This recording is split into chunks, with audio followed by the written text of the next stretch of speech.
My name is Anthony Quinn, and I'm the Chief Community Officer at CARP, and I'm located here in the Zoomerplex in Toronto. And I'm delighted to be hosting this webinar, and I'm looking forward to learning a lot along with our audience members tuning in. Today, we're talking about diabetes and heart health, very important topics for the demographics that CARP serves and that the Zoomer audience is talking about today. And I wanted just to take a moment to go through some of the objectives for this webinar. We want to hear from the audience. So as we are discussing the topics on hand today, please do take a moment to ask your questions in the chat function at the bottom of the screen. You'll find that in your toolbar. And if you have any questions that arise during the conversation or at the end, I will then monitor the chat questions and bring your questions to our panelists. This is a webinar format, so we are not hearing you on camera or seeing you if you're in the audience, but just the panelists will be seen. But please do communicate with us through the chat function. And this webinar is also being recorded, and we will share it with everyone who is registered. So you need not scribble down notes right now. You can watch this again at your leisure and pause and start to make sure that you don't miss anything from our experts. So with that, we'll get started, and I want to perhaps just go around the table here and ask each of our panelists to introduce themselves. I couldn't do them justice with the terrific resumes that they have, but I'll start with Dr. Alice Cheng. Dr. Alice, welcome. Please tell us a little bit about yourself and your practice. So thank you very much, Anthony, and thank you for the opportunity to be here, and welcome to everyone. My name is Dr. Alice Cheng. I'm an endocrinologist or a diabetes specialist, with the other way to phrase it, from the Toronto area. So I work here at St. Michael's Hospital, which is where I'm speaking to you from now, as well as in Mississauga out of Trillium Health Partners or Credit Valley Hospital. So it's my pleasure to be here, and I look forward to your questions, because I think that's often where some of the best learning can happen. So thank you again. Thank you very much. And Sharon Crocker, you're next in my corner. Please introduce yourself. Okay, thanks, Anthony. Hi, everybody. My name is Shannon, and I'm a registered dietitian and nutritionist. I live in Ancaster, Ontario, and I actually work in communications. So I work in nutrition education and health promotion. So my role really is to create resources that share tips on healthy eating. Like, for example, I would create recipes, I might write blogs, sometimes I go on TV, and I talk about, different ways that you can help to put nutrition into practice in the kitchen. That's my real love, is really helping people to get into the kitchen and taking all the nutrition advice that they get and really putting that into practice to create delicious and nutritious foods that they can enjoy. So I'm really happy to be here today and looking forward to talking about one of my favorite topics, food. I'm coming up on my lunch hour here, so you've got my stomach rumbling already. Wonderful. And Dr. Peter Lynn, welcome. Thank you. Tell us about your practice, please. Thanks very much. I think we should have a cooking show next time where we get together, and then I'll just participate in the eating part of it. Anyway, I'm Peter Lynn. I'm a family doctor, and you could tell that I've got a green screen, so you don't see all the garbage behind here. So I'm a family practice, but I'm also one of the directors at the Canadian Heart Research Centre. And I'm also an editor for Elsevier Publications. So this is where we have all our medical publications. And so therefore I get to see the latest research and things like that. Always exciting to sort of share information to help people manage their diabetes as well. So thanks very much for having me. Thanks, Doctor. Can I use your first names? Is that all right? Of course. Definitely. So Peter, does that mean when I hear that something is a peer-reviewed research that you're one of the peers that is doing the reviewing? And Dr. Alice Cheng does all of that stuff, and I oversee what we push out to some of the physicians. So in the U.S. and around the world, because we sort of sort through things, because not all pieces of information have the same importance. So therefore, we want to make sure that the important ones get out to the physicians, and then that way they can pass it on to their patients and have the benefit from the research. Wonderful. Well, we've got an excellent panel assembled here today. Thank you very much. I have a number of questions to go through to help spur the conversation. So I want to start off with you, Alice. What is diabetes? What are the different types of diabetes, and what is the most prevalent? So please, let's start from the beginning, from the basics. What is diabetes? So we have an hour just to answer that one question, Yeah, right? I just want to make sure that. So let me try to keep it short, because it really can be explained quite shortly. So diabetes is essentially a chronic disease whereby the body is not able to handle sugar or glucose properly, and it ends up spilling out into the blood and staying in the blood at levels that are too high, which can then result in certain organs being damaged because of that exposure to high sugars when it's not supposed to be that way. There are, I guess, three main types of diabetes. There's type 1 diabetes, type 2 diabetes, and gestational diabetes. So type 1 diabetes is the kind whereby the pancreas, which is the organ responsible for making insulin, and insulin helps put sugar away from the blood. Their pancreas does not work properly, so they do not make insulin, which means they need to take insulin to live. So that is type 1 diabetes. Type 2 diabetes, which is the far more common kind of diabetes. So about 90% of diabetes is type 2, about 10%-ish is type 1. So type 2 diabetes, the more common kind, is the one whereby the body's not listening to the insulin properly. So there's insulin resistance. And then the pancreas is not able to keep up with that resistance by putting out more insulin. It eventually gets tired. So then you have insulin resistance on one hand, and you have a pancreas not able to put out enough insulin. So then you end up having sugar in the blood. So there's not an absolute deficiency of insulin. It's what we call a relative deficiency. So just not enough for what's needed. And then the final one is gestational diabetes, which only happens in gestation, which means pregnancy. So that is diabetes that shows up in pregnancy and then usually goes away once the baby is delivered. Okay, I think I got that. And you've mentioned that type 2 is the most prevalent, but I hear a lot about diabetes in the news, and especially with an aging population. Are incidences rising with diabetes across Canada? Yes, they're around the world. So there is I think it's been called an epidemic of diabetes, which does go hand in hand with the epidemic of overweight and obesity as well, around the world. So currently in Canada, it's estimated about 11.7 million Canadians live with either diabetes or pre-diabetes, which is sort of high-ish sugars, but just not quite crossing that line as of yet. And then about 5.7 million have diabetes. So, and that number is going up. It's going up because of aging, but it's also going up because I think about overweight and obesity as well. And Dr. Landpeter, I've also seen in my reading for this meeting that it's more prevalent in some communities than in others. Are there racial or other backgrounds that cause diabetes to be more prevalent in a family? Yeah, so South Asian population, things like that have an increased risk. So it's always good to look back at your family members. They're like the forecasting of what's going to happen to you. So older relatives, if they've got diabetes, then you're at a higher risk of that. So we know that there is a genetic component to it that makes you more likely for it.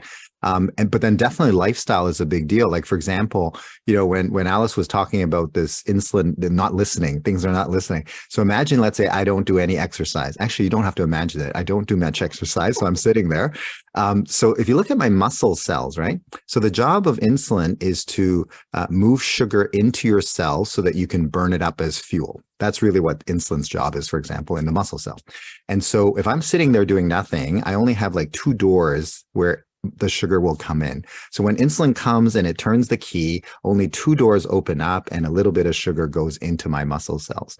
So the insulin has to work very hard to get the sugar into my muscle cells. If I go exercise, all of a sudden the muscle cell says, I need sugar.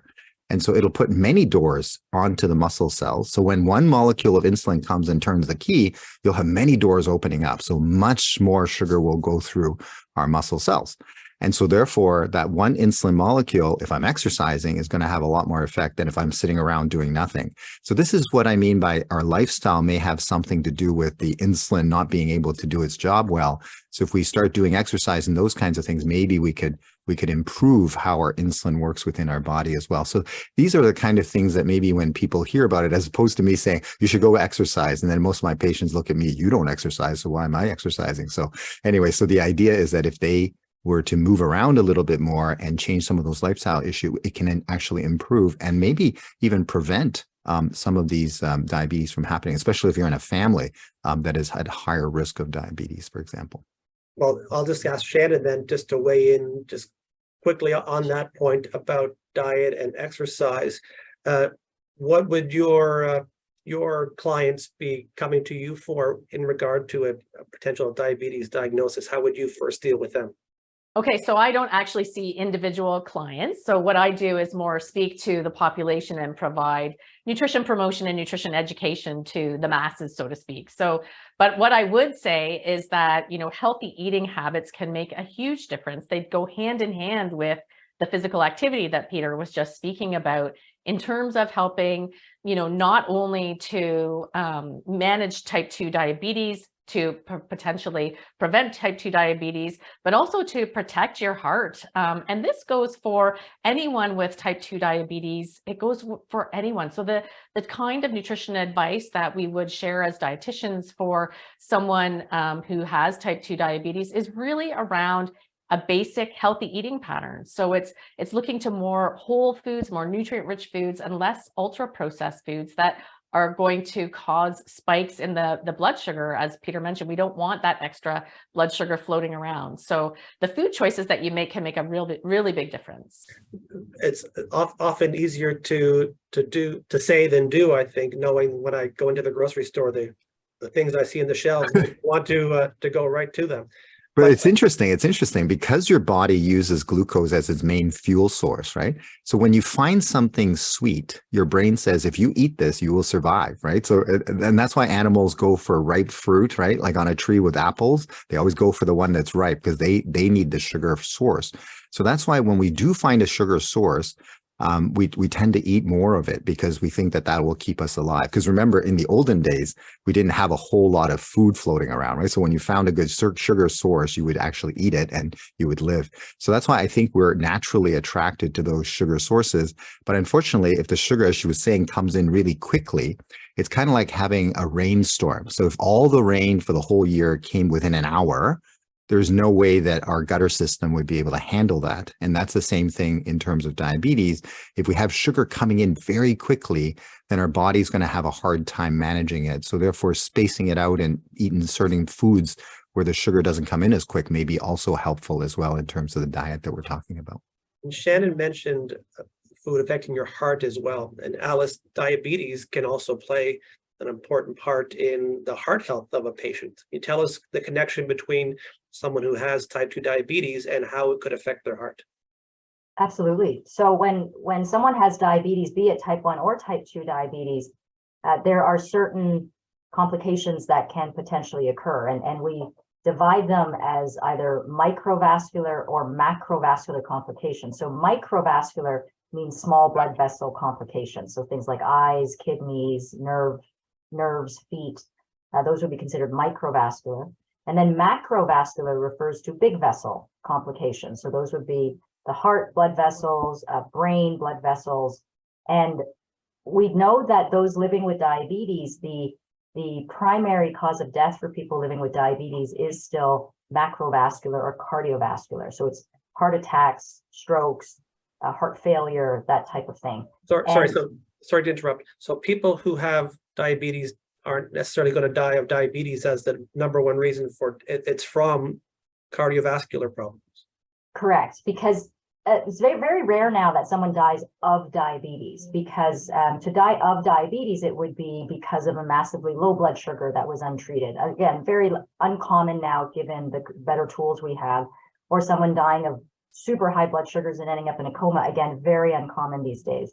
So really, when someone does live with diabetes, the main cause of death is actually cardiovascular, so heart, stroke.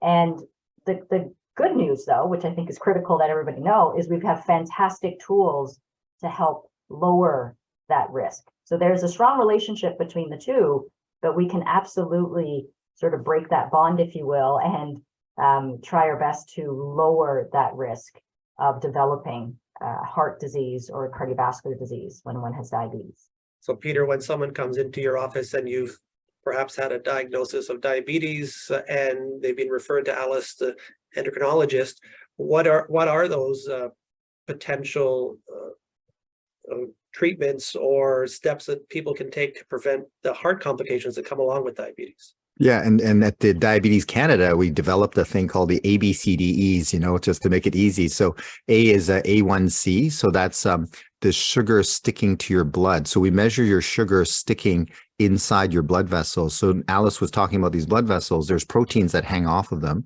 and when sugar stick to those things, that would cause damage to the blood vessel. And so therefore, we can measure the sugar sticking to your blood, and that's one of the tests that we measure. And we measure how much of your hemoglobin has sugar stuck to. So that'll tell us how much sugar is sticking inside the other organs. So we like to make sure that your sugar control is well maintained. B is for blood pressure. So if you have high blood pressure in the pipes, it'll damage the wall, and that'll make it more likely to have damaged blood vessels, more heart attacks and strokes. So blood pressure control is very important. And we like to see a number below 130 for the top and 80 for the bottom. So that way we don't put pressure on the system. And then C is for cholesterol. So we'd like to see your cholesterol low, because once you have a damaged pipe, then the cholesterol in your blood will end up going into the wall of the pipe. And then you build up these plaques, and then they can rupture and do bad things inside. So therefore, we want to make sure that your cholesterol is well treated as well. And then, of course, we have certain drugs that actually have extra benefits, like sometimes aspirin is needed for certain people. And we have other diabetes medications which have been shown to actually lower your risk of heart disease, kidney disease, and those kinds of things. So whenever we have those drugs, we put them into a special category that says, it doesn't matter what else you have, these drugs you should be taking as well. And then E is eating, exercise, those kinds of things are there as well. And we want to make sure that you quit smoking, right? I mean, we have diabetes patients that are still smoking. So that's a double whammy, because the smoking is driving heart disease on its own. Diabetes is driving heart disease. So you have two things that are speeding you up. So I guess the concept is that here's our lifespan, the curve. We just don't want to speed it up, right? Like, I mean, we're all going to eventually die at some point, but we just don't want that to happen too early. And that's what we're trying to do with all these medications.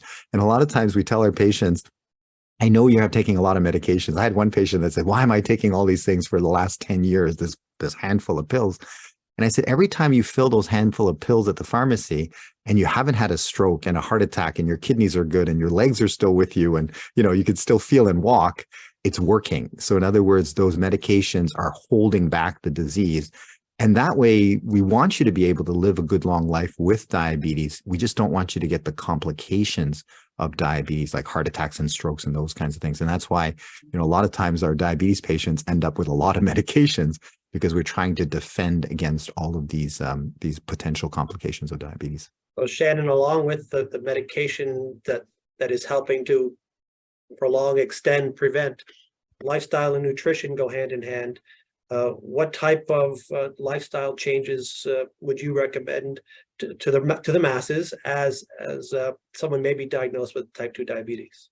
Well, as Peter already mentioned, the exercise piece, right, and the stop smoking. So those are two big lifestyle pieces that, of course, are critical for everyone, and especially for people with type 2 diabetes. And when it comes to healthy eating, I think what we're looking for there is foods that are going to help you to feel satisfied, to help you to feel nourished, to help you to manage your weight, help you to reduce your blood cholesterol, and to help you to get enough fiber to help manage blood sugars as well. So there's lots of things going on there with diet.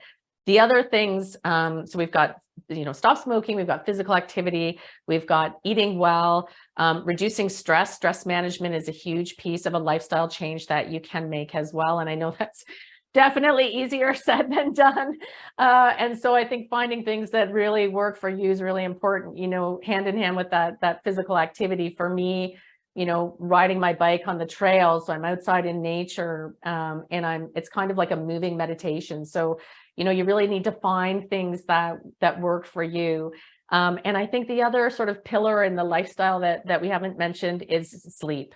So sleep can not only impact mental health, but it can impact physical health, and it can impact the food choices that you make even. So all of those are lifestyle changes that, are just good for everyone who's trying to achieve best health, but, are particularly important for people who are trying to manage type 2 diabetes so that they don't go on and have those additional complications as that have been mentioned. Go ahead, Alice. Yeah.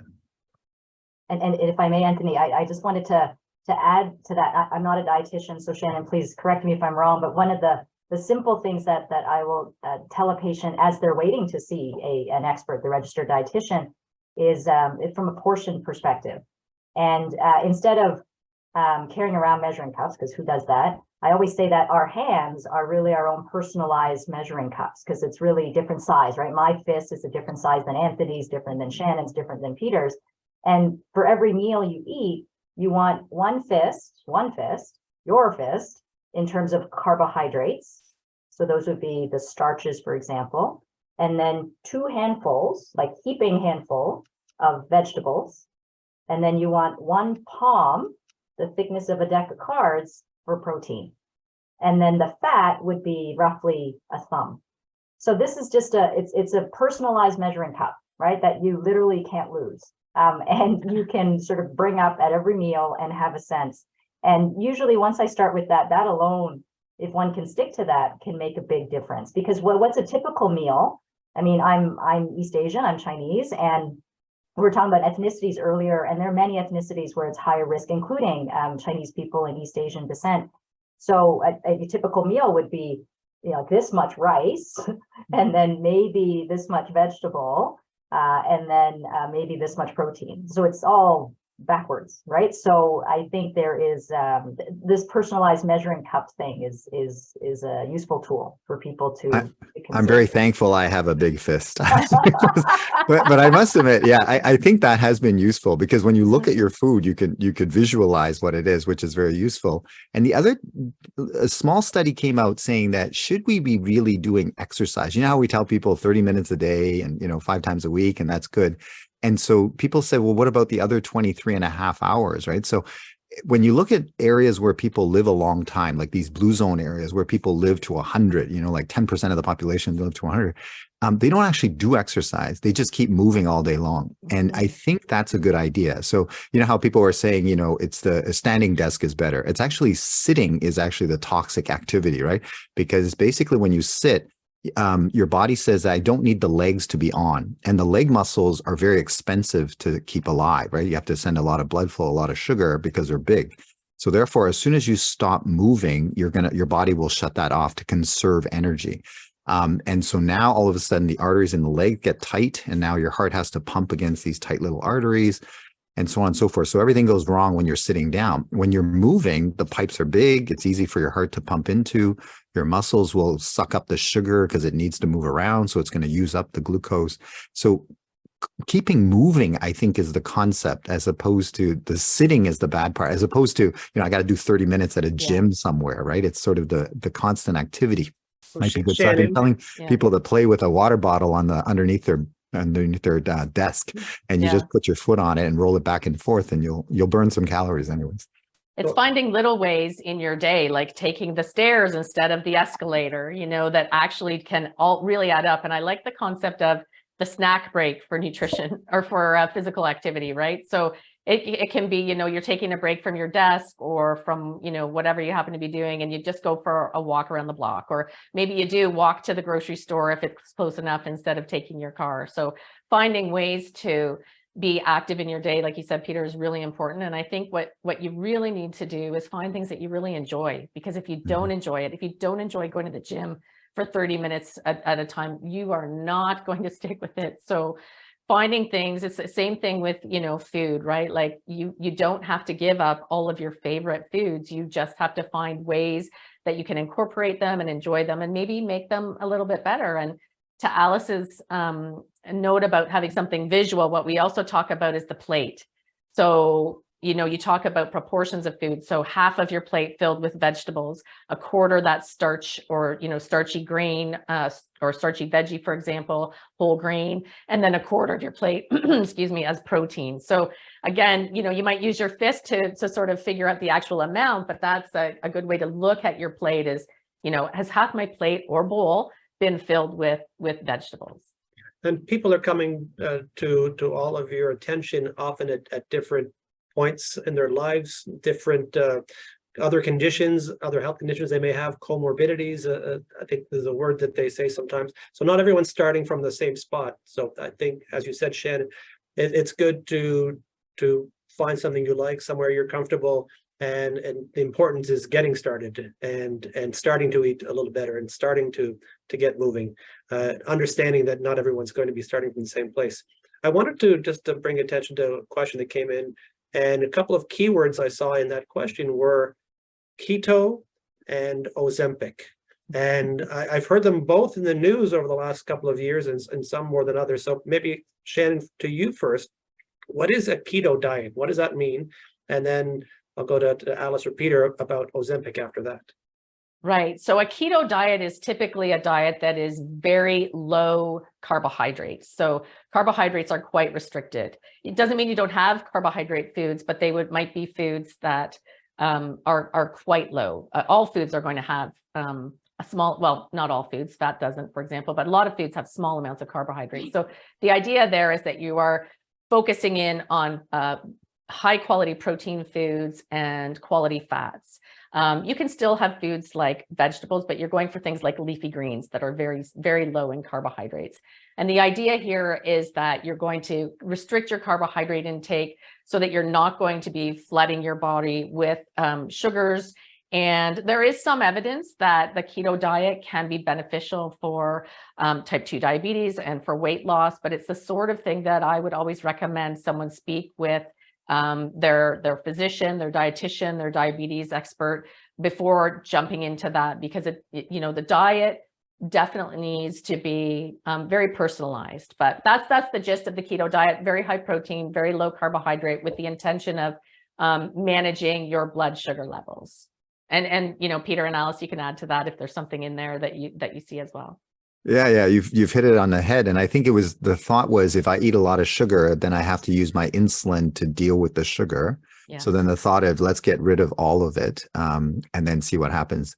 And originally this diet was used to treat kids with a special kind of epilepsy. They had this weird seizure where it wouldn't go away. Like they would just have seizures and everything was bad. And it turned out they were missing a certain insulin receptor. So the insulin didn't work well to move the sugar into their brain cells. So their brain cells ended up not having any energy supply because their insulin receptor wasn't working. They couldn't get the sugar into the cell. So they found out that if these kids went on a sort of a keto diet where there's no sugars and it's all proteins and stuff like that, that the fats can get into the brain. And it does not require insulin or anything like that. And their seizures stopped. So there was a diet for them, really. And so people caught wind of this, that, oh, it doesn't need insulin. So therefore, my problem is too much insulin is not working. So why don't I use this system as well? And people do lose weight. The only problem is that it's very hard to stay on, even though initially I think everybody said, oh, I get to eat fat and protein and, all the stuff that you told me not to eat before. But it's actually very difficult to eat that way for a long period of time. And then so what they do is they say, okay, no carbohydrates, and then go on to this. And then we slowly add some carbohydrates in there in the future. So that way we try to bring you back to balance, and we add it to the point where we begin to increase weight. So as soon as you increase weight, that's all the carbohydrates you get. But a lot of people don't get that far. They sort of say, I can't live like this. And then they stop, and then they go back to like eating everything. And then their weight goes back up and their sugar goes back up. Yeah, the yo-yo thing. And the reason why it yo-yos, the patients ask me, how come I lost the weight and then now I go back on the same diet and I gain more? And that's because when you go on these crash diets, for example, like those really low caloric diets, what happens is that your body becomes very efficient. So you become like a hybrid car, you become efficient. So you actually need to burn less. So when I give you back the same amount of food, you actually have extra now. So that's why people on these yo-yo diets, they tend to gain a little bit more than when they began. So we'd like to avoid those yo-yo diets because you can't stay on it for a long period of time. And that Ozempic drug that is mentioned in the chat, that is the new Hollywood weight loss drug, but that's not what it's for. So can you just let everyone know what it's really for, and maybe we'll just get over that question? Sure. So Ozempic belongs to a family of drugs called the GLP-1 receptor agonists, and there are a number of GLP-1 receptor agonists, not just Ozempic. And what it is doing is essentially replacing in very high amounts a hormone that all of us make in response to eating. So when we eat, we make GLP-1. That hormone tells the pancreas food has arrived. It also tells the stomach to slow down emptying, and tells the brain that you're eating, so you start to feel full. Now, in someone living with type 2 diabetes, that system is just not very efficient. It's not working very well. So then if you give a lot of GLP-1, you then accentuate all of those signals, including the slowing of gastric and stomach emptying, so you feel full faster, telling your brain that you're full, so then you eat less food, and then your pancreas also does the right thing. So its main thing is to lower blood sugars. You eat less food, so then you lose weight, which then in turn also helps your blood sugars. And then we also now know with the GLP-1 receptor agonists, there are evidence for protecting the heart and reducing the risk of stroke in those living with diabetes, type 2 diabetes. So the original intention of the medication was for the management of type 2 diabetes to also help protect the heart and reduce the risk of stroke. Now, it has also been studied under a different name in simply the management of weight and people with obesity, and it does work. So that's, though, marketed under a different name, although it's the same kind of molecule. So the intention, the indication for Ozempic is for type 2 diabetes. However, it and other drugs like it exist under different names for the management of obesity because it does affect appetite and does affect stomach emptying. It's nice. It's nice that it's a signaling molecule. I always tell people it's like your WhatsApp message, right? Yeah, Alice, you've used that example where your stomach has to text a message to the rest of the body saying, "Hey, food is coming," and that's what the GLP-1 is doing. It's saying food is coming, and so therefore your brain knows what to do, your pancreas knows what to do. But unfortunately, I think the Hollywood style has blown it out of proportion. It is very effective.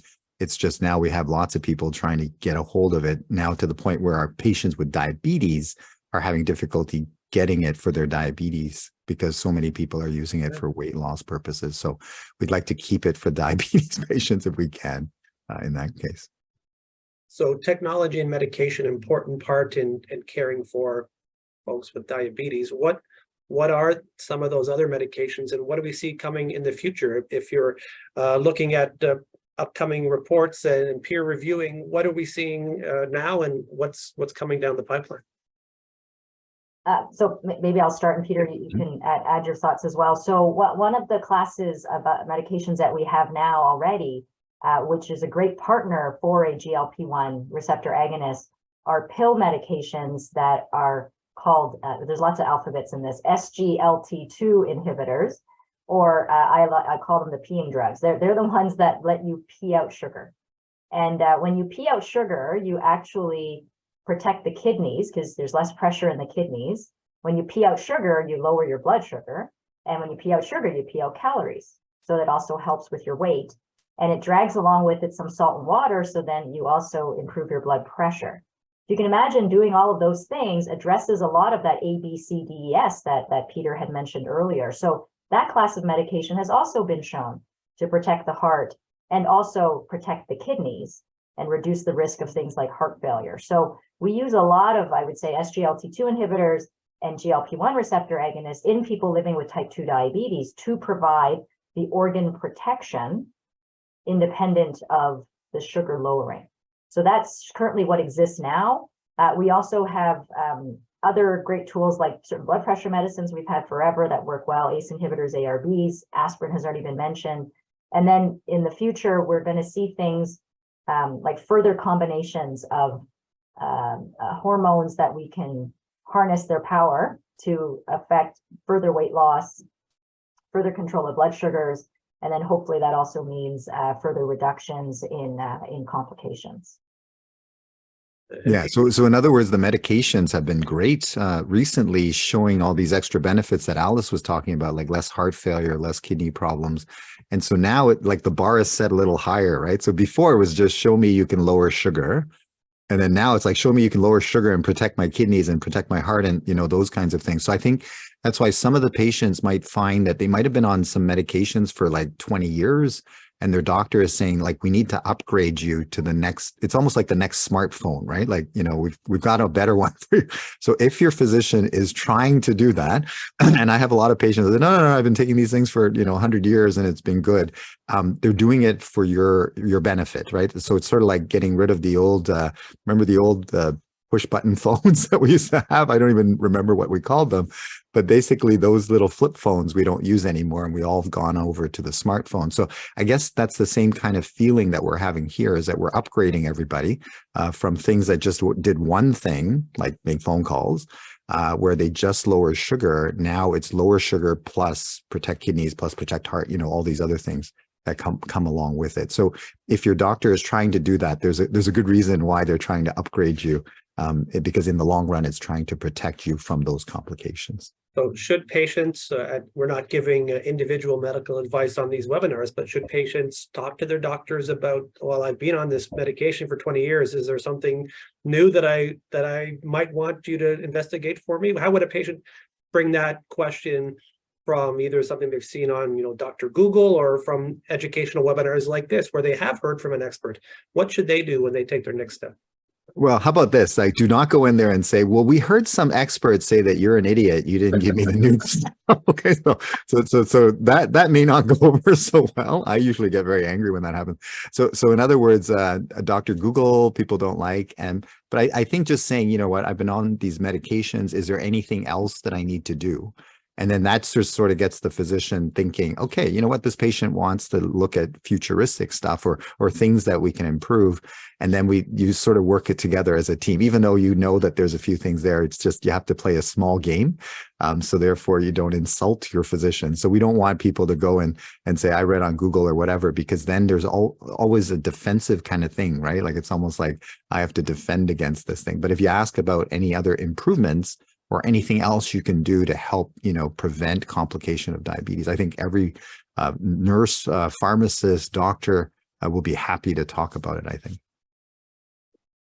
I just wanted to bring up another question I saw from Faye in the chat, and she's asking about avocados.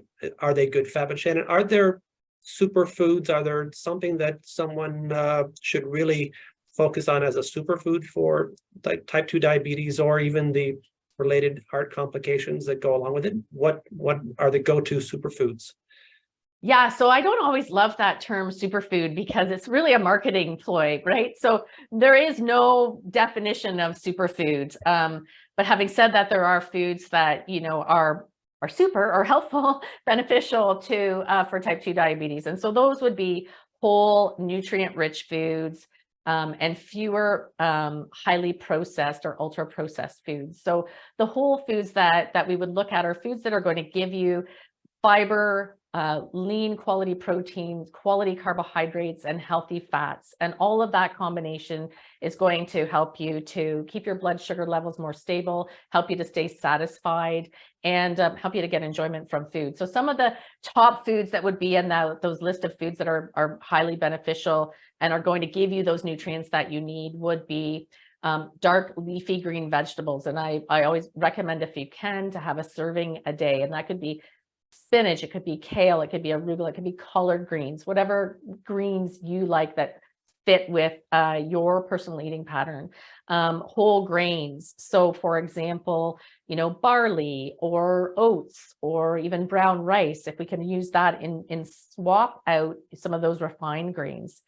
Fatty fish or other foods that are going to give you healthy fats. And we'll come to that avocado in a second, but fatty fish like trout, salmon, and sardines give you omega-3 fats that are known to be known to be protective for heart health.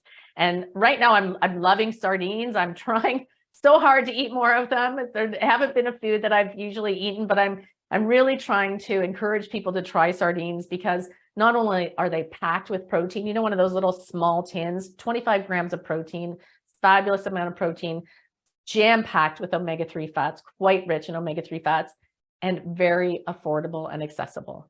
And so, as a fatty fish, sardines would be a top choice. Berries, dark berries in particular, blueberries especially. There's been a fair bit of research around blueberries and potential for heart health, and they also are jam-packed with fiber. And then we've got foods, for example, like legumes. They would be up on that sort of foods that are beneficial, and I'd be recommending, you enjoy regularly. So legumes would be things like chickpeas, black beans, lentils. Those should be part of a staple of a diabetes and heart friendly diet, and a diet for everybody, truly. And Another thing is just the proportions, because I had a Yes. patient that went on to the nuts thing, right? Because Oh, they yeah. said that nuts and seeds are good.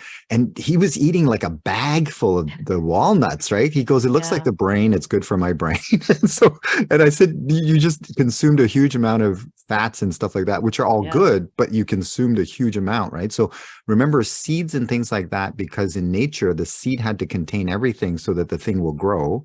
It's very good, full of nutrients. But remember, we're living in a time of plenty. So I can go and buy a supersized bag of seeds and then finish that bag of seeds in a short amount of time. So even the good foods, we want to proportion control. So for the avocado, if you eat a ton of the avocado, you're still bringing in a lot of calories.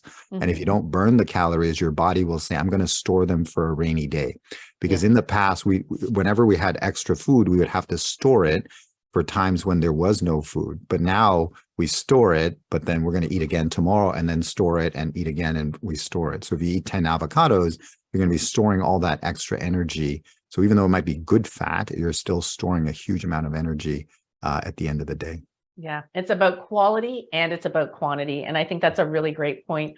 I think there's a lot of foods that are, health washed, or they have a health halo, and people do assume that they can eat as much of them as they want. And so it is really important to pay attention to that quantity as well. And just to the point about the avocado, thanks for reminding me, Peter, about that, about the type of fat. So it would have more monounsaturated fat, polyunsaturated fat. Those types of fats are known to be more health protective or more heart healthy. And so that's why you see avocados, walnuts, olive oil, for example, when we talk about healthy fats. Those are the fats that we're trying to include more of. And we want to replace foods that are higher in saturated fat that we know is linked with cardiovascular disease. And those saturated fats, particularly like in the Canadian diet and North American diet, we're getting a lot of those saturated fats from ultra processed foods, from pre-prepared meals and snacks. And so those are the kinds of foods that we would want to be seeing, having less of in your day and in your week, in your dietary pattern. but Also, the speed at which you eat, I noticed was a difference. So I had this one patient, she loved those, those chocolate bars, the ones with the squares. And I watched her eat it in my office. It was like, she was like a machine eating. So I said, why are you eating like that? And she goes, because it tastes so good. I said, you haven't tasted it. You're just swallowing, right? So I said, your taste bud is on the back of your tongue. So now we've taught her to break one piece, one square, and let it melt on the back of her tongue. So her brain thinks that she's had a pound of chocolate. Whereas before, when she was a machine, the moment she swallowed it, there was no more joy. There was just calories going in. And so with her now, with one piece of chocolate, she's satisfied, because she, her brain thinks that she's had tons of chocolate. So I noticed slowing things down may be helpful as well, in terms of still getting joy, but getting less of the stuff going into your system to get that joy. It's about being mindful. There's a lot of research around mindful eating. So slowing down and savoring, turning off the TV, putting away your phone. We do a lot of eating and watching TV, or sitting at the computer while we're actually eating. And so you don't have to pay attention to how much you're actually eating. And before you know it, you could eat an entire chocolate bar. You could eat that whole bag of walnuts, right? And so it's really about taking time to savor your food and paying attention to it so that you can get that joy, and also helps you to manage that overeating part, which when you talked about earlier, a lot of foods, that are high in sugar, high in fat, those are the foods that we tend to overeat. Most people don't overeat broccoli, right? Right. It's not a thing. And as you were mentioning about stress, I noticed that when we're stressed out, your body thinks that you're going to war. And if you're going to war, you want to load up on supply. So that's why naturally you'll go towards things that are high fat content, because fat has more calories in it. You're going to head towards sugary things, and you're going to head towards salty things, because if you go to war and get injured, you might bleed, and then you need salt in your body to hang on to water to keep your blood pressure up. So your body will naturally head towards those things when you're stressed out. Yeah. And that's a time, because I remember I was stressed out during a period. Oh my gosh, the things that I was snacking on, like normal things that I don't eat. So just remember that the stress levels is very important as well, because your body thinks that you're actually going to war. And so therefore you're going to stock up. Yeah, for sure. There is a question about stress and panic attacks here. Is there a connection between diabetes, the role that insulin's playing on your body, and stress and panic attacks, or is it not necessarily related? So perhaps I'll take that. There is a strong relationship between diabetes and mental health illnesses, but not specific to panic attacks. Let's say there's a strong relationship between type 2 diabetes and depression. There's also something called diabetes distress, which is probably the simple fact of having a chronic disease, and the burden of diabetes itself can lead to mental health issues. And then there's the other direction. Those who have, for example, schizophrenia or other diseases with psychosis, the medications they use can sometimes then raise the risk of diabetes. So there's no direct relationship between diabetes and panic attacks per se. However, I think we've heard that stress can increase the risk of diabetes because of perhaps the eating, raised cortisol levels, which can then raise insulin resistance. You're probably not sleeping well. If you're super stressed out, you're likely not exercising because you have no time. So you can see how stress, that sort of big word that we use, can impact diabetes, but there's no direct relationship between diabetes and panic attacks. And I guess if you think about stress in the animal kingdom, right? Like it was, you're supposed to run, right? Like if you're stressed out in the animal world, like you're either going to be chased as food or you're chasing food, like one or the other. So the thought is that I need to run when I'm stressed out. So my blood pressure is going to go up. My heart rate's going to go up. I'm going to put sugar into the blood so that my muscles can burn it. And so therefore, all of those things would be perfect if you're running. But nowadays, when we're stressed out, we're sitting in front of a computer or something like that. We're at work. So we're not running, we're not burning up the sugar, we're not using the blood pressure that's supposed to keep us going while we're running. So that's a problem that we have, right? So, maybe we should run around when we're stressed out or something like that, but we need to, the body is reacting in the old fashioned way to a modern stress. So our stress is rarely that we're being chased. It's more like we're sitting somewhere and we haven't gotten our work done, or we're behind or something like that, or we can't pay the mortgage. That kind of stress is going to be a problem. So therefore, that's why I think the exercise, moving around, may be helpful, because it gets rid of the thing that your body's trying to get you to do, which is to move and get out of the way. So therefore, maybe that's why the activity during the day might be a good idea for many of us. We're getting to the point where I wanted to give some time for folks to ask questions. So please do, if you haven't already, ask your question in the chat box and we'll try and get to it. And if not, find out if there's some themes building up. Maybe a question to all three of you. What are some of the resources that people could go to following this meeting, places where you would direct them online or otherwise for information? Maybe Shannon, I'll start with you for all those great ideas that you had. I was trying to take some notes myself, but where can they go to find out more or reference your ideas or others? Yeah, there's actually a fabulous website called cart2table.ca. So the 2 is the number 2, cart2table.ca. And on this website, they've just revamped it. They have these amazing recipes that are diabetes friendly, designed for diabetes and heart health specifically. Delicious recipes. They've got charts on the glycemic index and carbohydrate counting, the portion sizes. I know Alice mentioned, sort of the fist and the thumb, and they've got a whole site or section there on their website about all the different portion sizes.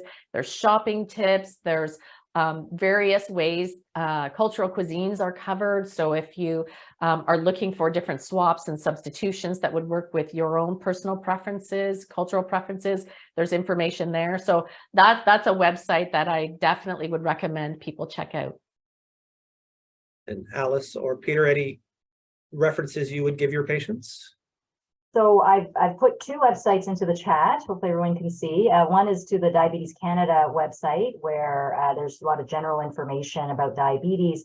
But I've also put in the guidelines website. So Diabetes Canada puts out really world-class guidelines to help inform healthcare providers about how best to manage diabetes. But there is also a section dedicated for people living with diabetes. So on that guidelines website, if you look on the left-hand side, there's a section for people living with diabetes.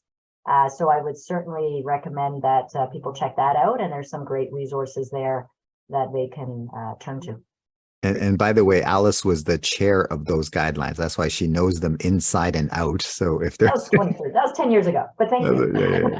They still apply. I do want to maybe start from scratch then, just to recap. A patient has been diagnosed with diabetes, type 2 diabetes. They see someone like Peter, a family doctor. They're referred to Alice, an endocrinologist, for that specialist treatment, and they are alerted to the other potential complications from diabetes, which can really include heart complications as well. So let's start from point zero. Again, I'm diabetes confirmed patient. What do I do next? I'll start with Peter, then I'll go to Alice, and then to Shannon for what are those steps I should take. Yeah, so hopefully you either get diabetes education, or you get you can look up the stuff, for example, these areas that we've given you websites to. And what you want to do is you're looking for things that you can do, because a lot of times what happens is that we tell you you have a diagnosis. It's very much like cancer, right? You have the diagnosis of cancer, and then the patient now becomes a passive person. So stuff is done to the person, as opposed to the patient is working at it as well. In diabetes, the good news is that there's so many things that you can do. In other words, we talked about lifestyle, diet, exercise, all of those things, food choices, stress reduction, getting your sleep. That whole list actually lives with the patient, right? With the person with diabetes. And what we do is we manage complications, right? Here's medications and things like that. And even medications, it's still the patients making sure that they take their medications, making sure they understand their medications. This one is for what? This one is for my blood pressure so that I don't have a stroke. And I used to tell people, take this for your blood pressure. And my patient said, but my blood pressure is not bothering me. And so I realized that they didn't understand what the blood pressure pill was for. I say, well, you have to take the blood pressure pill to lower your chance of stroke. They say, oh, stroke. Okay, that's important. And then all of a sudden they understood that. So if there's any medications that you're not sure, like, why am I on this medication? Just ask your pharmacist or your nurse practitioner or your family physician or anybody. And then that way you know why it's important to take those things. And then I guess the most important thing is that everything we're doing is to try and keep the complications away. In other words, having diabetes is okay. Having the complications is not okay. And so there are many things that you can do. So I guess the message that I would give out is that diabetes is one of those conditions where, as the patient, there's a huge number of things to do. And don't look at it as being overwhelming. Look at it as, I can affect the future by doing these things. In other words, it's in my control that I can do these things. Like, for example, the cooking and the exercise and all those healthy things I can do, and therefore the complications will not have to come. So the thoughts of grandma and having all these horrible complications of diabetes, that doesn't have to happen to me, because we now know a lot about it and we know what you and I can both do together. And I think that would be the sort of empowering message. And I'm a patient, and I've seen my family doctor like Peter, and he's monitoring me throughout the year, but I might have the opportunity to see an endocrinologist a couple of times a year, perhaps, maybe a little bit more. And what would my endocrinologist want me to know that my family doctor will be monitoring over the course of the rest of that year? So I think it's important to know that, first of all, if you develop type 2 diabetes, it's not your fault. And I feel like that needs to be said out loud, because there's a lot of shaming and blaming that happens from a societal perspective, mostly because of misinformation. And we've already stated that genetics is by far the biggest predictor of whether one is going to get type 2 diabetes. So yes, lifestyle can contribute, but it's not your fault that you have diabetes, number one. Number two, there's lots you can do to help yourself. And we've already talked about a lot of those things. So I would say, know your A, B, C, D, E's. Know where you are with your A1C, with your blood pressure, with your cholesterol. Are you on the drugs to protect the heart and the kidneys, which is the D? Know about exercise and eating, and know about your stress management and smoking cessation. So know your A, B, C, D, E, S, because that's what all of us are going to be striving for, is achieving those components. And Shannon, I want to give myself the best possible chance that these medications will work for me, but I have to take it on myself to make sure that what I'm doing on my own time with what I'm eating and what I'm doing are most proactive. So I'm back again to you. What are those tips that you're giving to me as a new patient?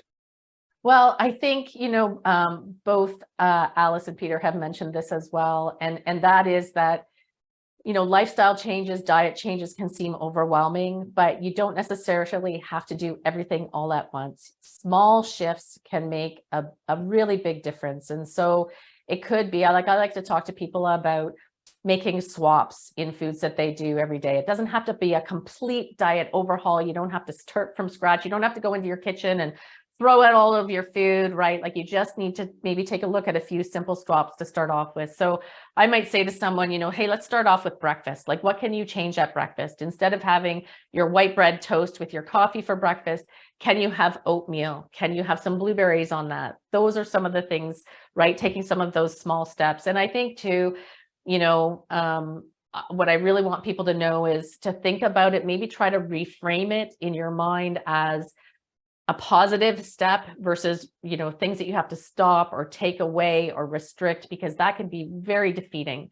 And so think about the foods that you're eating, you're adding in delicious foods that are going to give you pleasure, and they're also going to protect your body.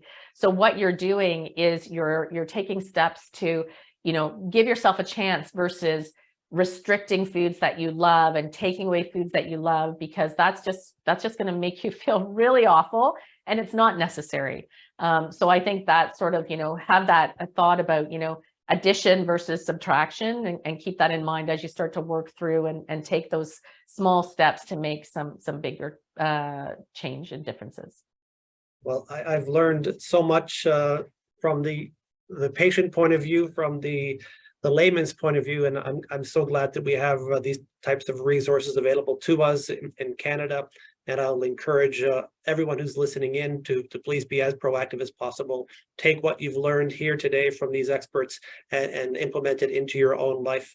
We have recorded this webinar, so it will be shared with everyone who registered, and we'll try and get it on one of our websites at CARP or Zoomer as well, so that more people can use it as a resource. So I'll say thank you very much to our panelists, Alice, Peter, and Shannon. Thank you very much for your time this afternoon. Thank you to everyone who tuned in today, and I'm hoping that you all walk away with some important information regarding diabetes, type 2 diabetes, regarding your heart health, and you will talk to your own doctor about what you've learned today. So thank you very much, everyone. I look forward to seeing you again. Take care. Thank you, everyone. Bye-bye. Wonderful. Cheers. Thank you, Take care. Anthony. Bye-bye.